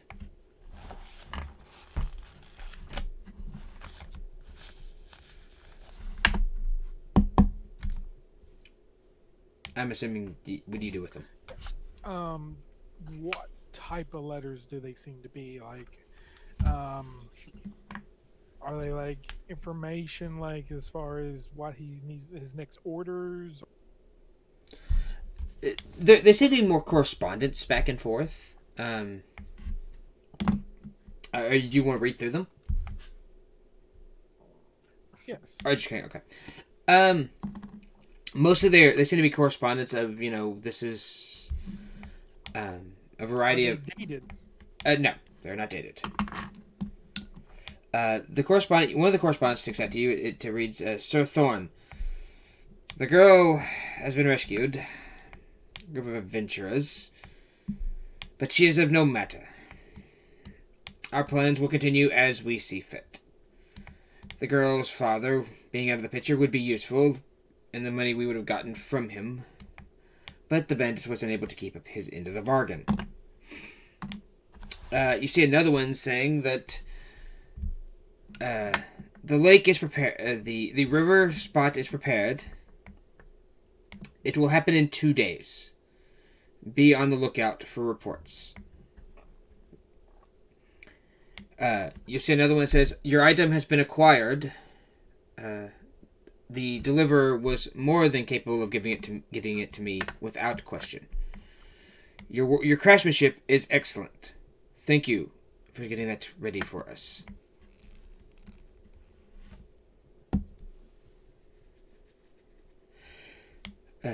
You see a correspondent going out and saying, Sir Rousseau, the plan will continue on. The girl is of no matter, as I have said. As you agree, we have no worries. You see another one. You see another response. That seems to be he was writing. The item took longer to prepare than I had hoped. Hopefully, you will be able to use it without problem.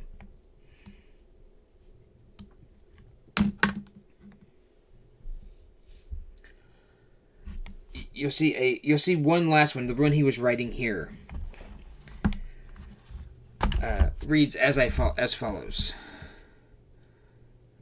Mr. Rizzo, the time has begun. All items are in accordance with how they need to be. You have received the item and are prepared. But I believe the party of adventurers that rescued the girl was also the ones who provided you with the box. They're going to be a bit of a problem. Rumor has it, for the little birds, that they are coming this way. I will meet and deal with them in due time. You see the letter kind of stops for a moment. And he goes, Mr. Rizzo, I'm writing another day later. They have arrived. If you receive this letter, then they are dead. Commence with the operation anyway. I know that you have, but do not hold back. I will dispatch of them, and then I will meet you where we have prearranged. Sincerely, Godfrey Thorne.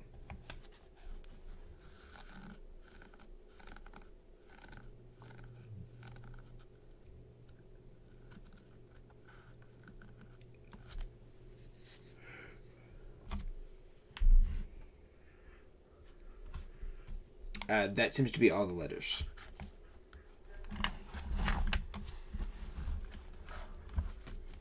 I do pass the letters around Okay. and kind of tell them what I read.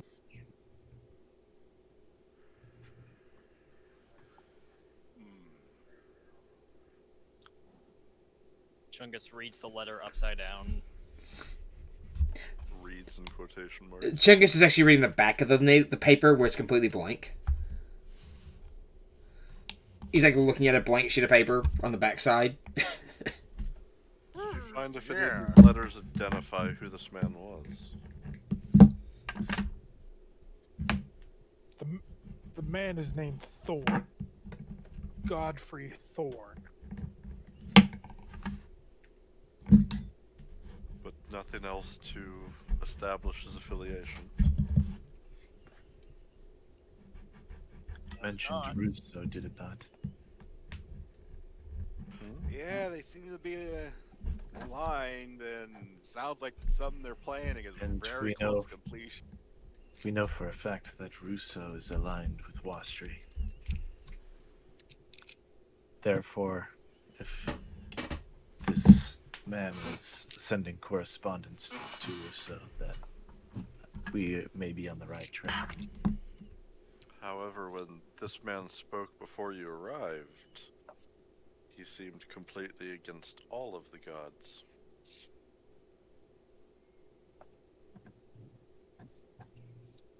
He said that soon their day to fall would come, and then it would only be man against man. That is quite interesting. I'm not sure exactly how such a man of pithy morals would align themselves in such a way. But I still see the proof. That is these correspondence letters. Just remember, even a blunt tool can be used as a hammer.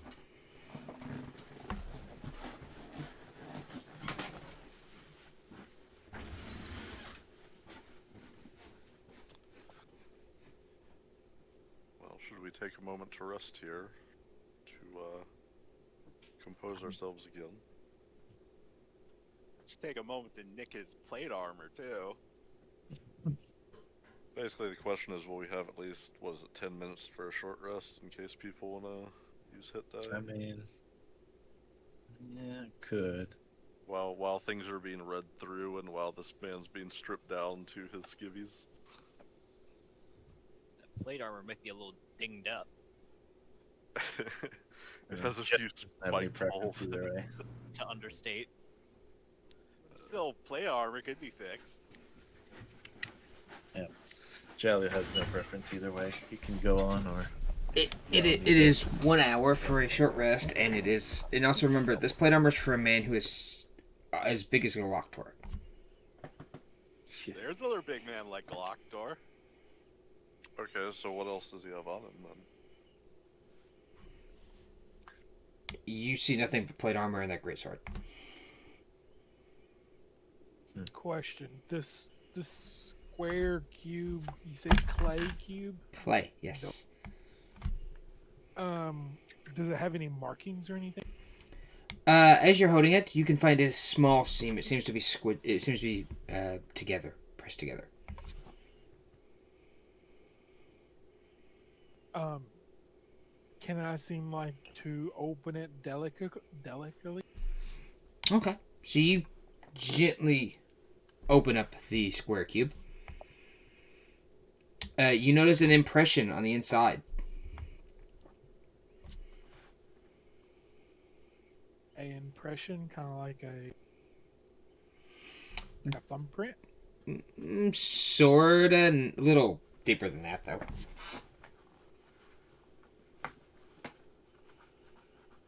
So this thing could have technically held something.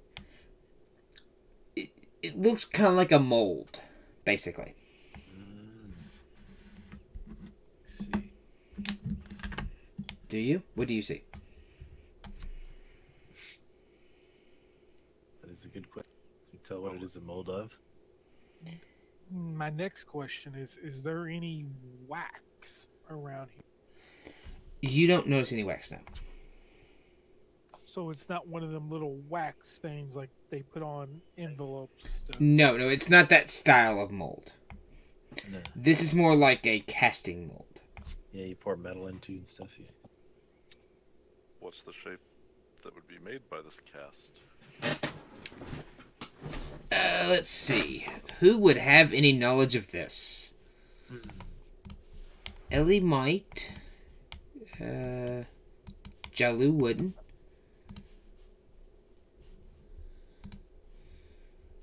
Salem.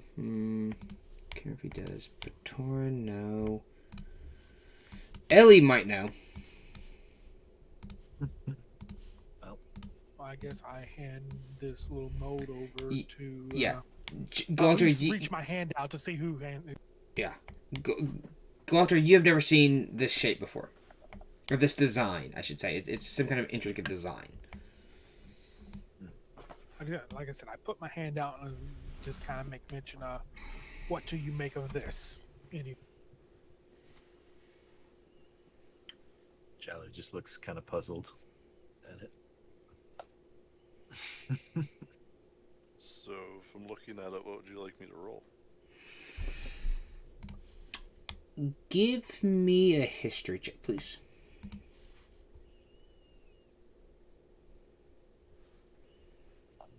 Good enough. You know the impression to be the signet of the king.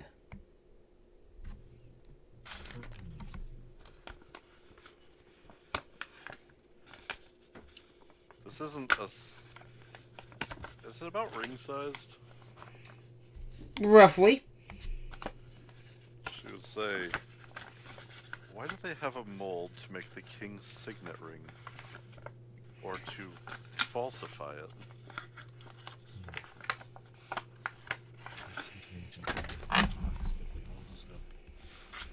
Are they sending out false orders in the king's name?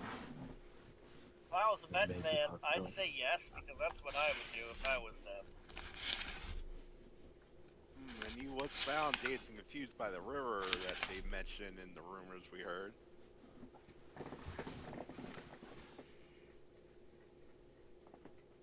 I wonder if they orchestrated that and used it as an opportunity to make a copy of his ring. Or the symbol, the signet.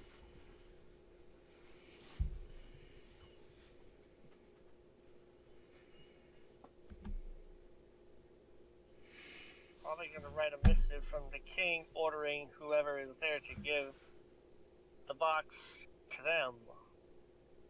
Or something. Again, if I was in their shoes, that's the shit I would try to pull. Just saying. And Vartorn shrugs. Perhaps we might alert the king's, I do not know, guards? Probably? Chancellor? Possibly? Yeah, whatever the king's disciples are.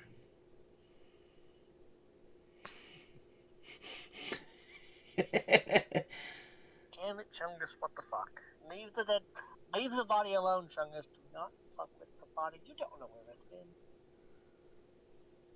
Yeah, I do. It's been dead. Before that! You don't know what contaminants may or may not be in that blood.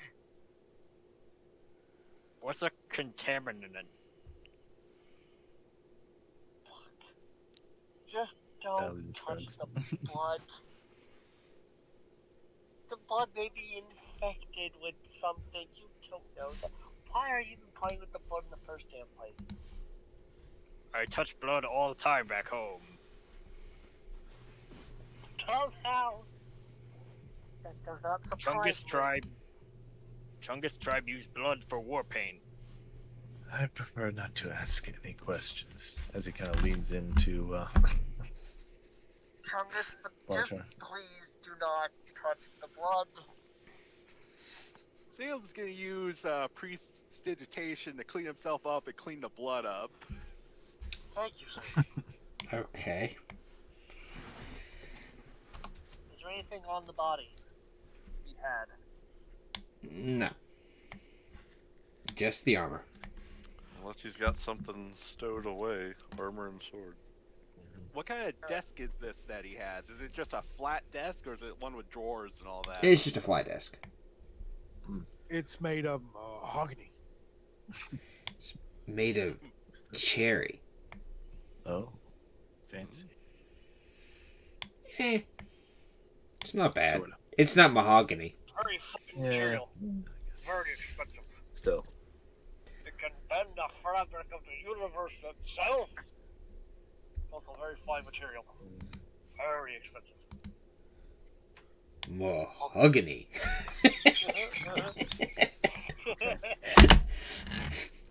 So, I wonder if you had anything stashed around here. Sam's Yeah. gonna look around, see what he could find, if anything. See if he had a secret stash around or something.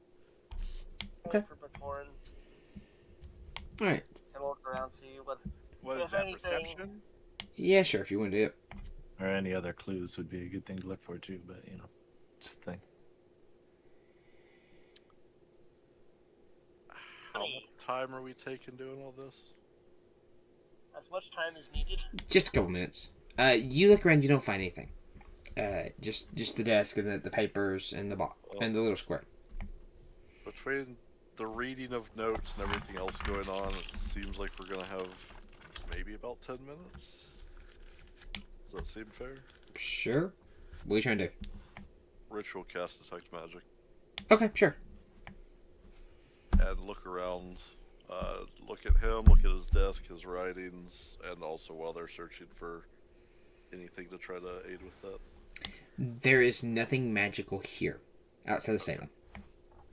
Yeah, Sam's Salem glows in the Kind of. dark. Like he is. You're instantly blinded. Yeah, he is basically bright. Like he is a bright blue glow right now. I know what to do. I throw a mattress on him.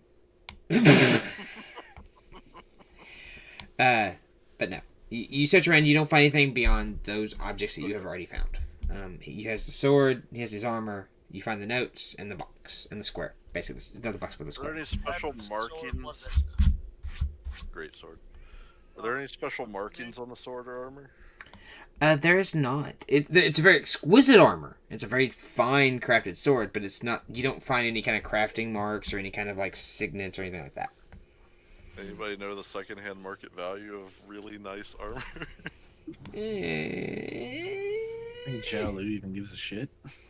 Batoran might know, just because he sells shit. Yeah, maybe. Anything he can get his hands on. Are you Armor, really gonna weapons. Are you really gonna take the, several minutes to strip this dead guy out of his armor that then has to be repaired, that then has to be told and sold to be from a dead guy? Mm-hmm. He just I thought wants to Sam know already the did secondhand that. Value. All right. Or Torn is willing to tell him the secondhand value. So Yeah, you're just saying depends his on what it greed says. knows no bounds. I'm not surprised. Yeah. I'm not shocked by this party at all. If I told you this guy's fingernails were made of gold, you'd be out there with pliers every. I'm more just curious. I couldn't see Ellie actually putting the Yeah. effort into stripping him of it. He's also a dead will guy. Make mention that either someone's going to be coming for these letters, or he was supposed to meet someone to deliver these letters to be sent. Make a fine point. So should we lie in wait for whoever may or may not be coming, or should we go try to find a person they may or may not be meeting? And also in one of the letters, there was something supposed to be going on at the river in 2 days. Is there a river close by to the tomb that's within 2 days' journey? Not that you know of, no. I thought that was about the king being, like the thing that happened with the king where he was found dazed confused by a river. Maybe. Am I wrong with that, Mark, though, or? You would recall that he was found by a river, dazed and confused. Whether or not this has anything to do with that is entirely up to your interpretation. What was the wording on the letter? That the spot by the river would be prepared and is ready in a couple of days. Spot by the river. It's fine. And he said none of the things were actually dated, so I don't know how old that letter is. Yeah.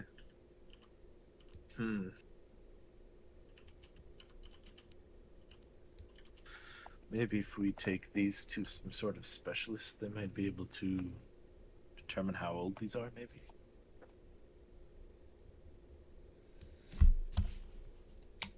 You might be able to figure somebody out to do that. It would have to be somebody very skilled in writing. Right. Do we have a forger's kit or anything? Anyone good at forge? It would take more than that. Oh. Yeah. Plus. It would take some kind of exquisite level scholar of some kind Yeah. to understand how to, study that. Perhaps to. I'm not saying you couldn't. I'm just saying, bear that in mind. And yeah, I thought I kind of applied it before, but Salem did take off the armor off of him earlier. Okay, I must have just missed that. I'm sorry. We should probably try to hide the body. We could also oh, never mind, it's too late. I was gonna say we could tie him up and resurrect him. I believe the cleric said that they couldn't do that yet. Oh, do you have speak with dead? No, Okay. Not that he probably not would ready tell us to anyways. I'm not sure if I have that. You would also know that with the speak with the dead, they are not obliged to tell you anything they don't want to tell you. Yeah. They're not. They don't have to. You can't force them to answer questions they don't wish to answer. Yeah, Oh, I understand, but still, you can always ask Well, them, and they may answer. Who knows? What I Yeah. recall, Killed the guy. What doesn't- makes you think he wants to tell us anything? Yeah. Well, I mean, he thought he was better than us, and then we proved he was better than him. So, And just because of that, you think he's gonna That's answer he'll any and all respect us questions now. we may have for him? If I was him, I wouldn't tell you shit. I mean, to be fair, he is a half-orc. That's kind of how that works in our society. right? I mean, just because you have no honor doesn't mean this dude didn't have any honor.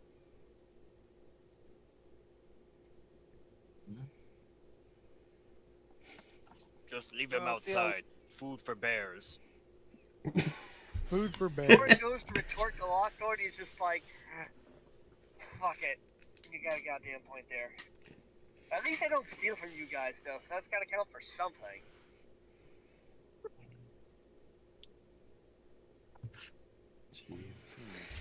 Can Galactor pick up the big sword? Yeah, you have no problems lifting it. It's well within your strength capacity. Excuse me. I have to assume that sword's longer than Chungus or Salem are tall, right? Yes, very much so. I thought so. It's over 5 feet long. It's a great sword. The hilt alone on it is about 1.5 feet. Artorn has no need for a great sword. It does nothing for him. Galactor It's just too kind guilty of of swings the uncomfortable. sword around like a kid with a stick because he's not proficient with it. It is very Like, tip heavy. What the fuck? Why are you swinging this thing around?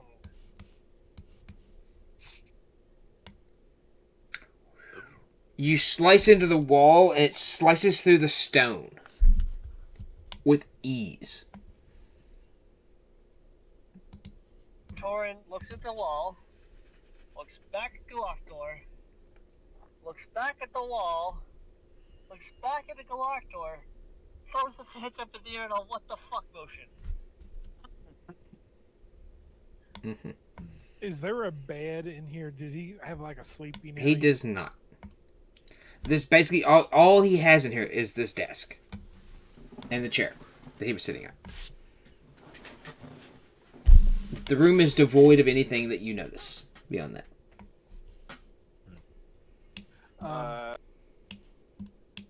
You go first.